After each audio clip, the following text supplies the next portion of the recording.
नमस्कार, आप सुन रहे हैं रेडियो हिंदुस्तान और मैं हूं आपके साथ आरजे रजनी। विश्व नीति में आज का विषय है काबुल के गुरुद्वारे पर हमला। विश्व नीति के इस अंक को लिखा है डॉक्टर वेद प्रताप वैदिक ने। काबुल के कार्तिक परवान में गुरुद्वारे पर हमले में अफगान सिखों को हिलाकर रख दिया है। जिस अफगानिस्तान के शहरों और गाँव में लाखों सिख रहा करते थे, वहाँ अब मुश्किल से 150-200 परिवार बचे हुए हैं। उनमें से भी 111 सिखों को भारत सरकार ने इस हमले के बाद तुरंत वीज़ा दे दिया।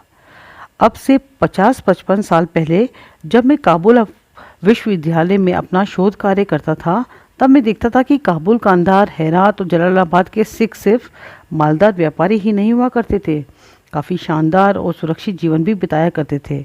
औसत पठान, ताजिक, उज्बेक और हज़ारा लोग सिखों को बहुत ही सम्मान की नज़र से देखते थे।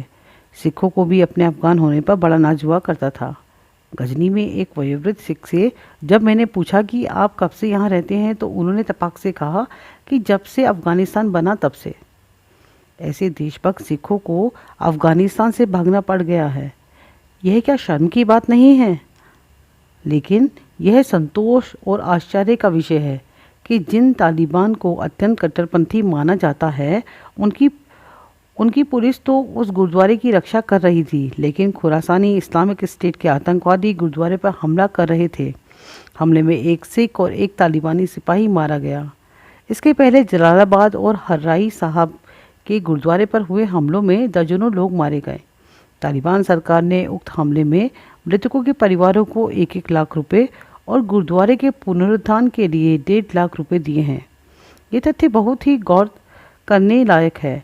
क्या पाकिस्तान और बांग्लादेश की सरकारों को भी यही नहीं करना चाहिए?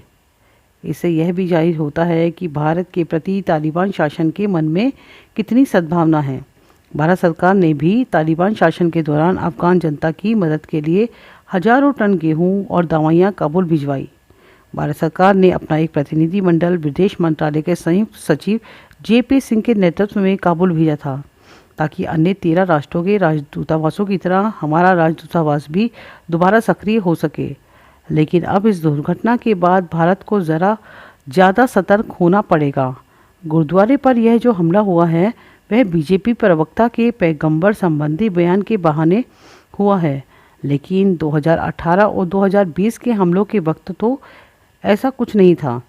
इसके पहले भी काबुल के शहर नव में स्थित हमारे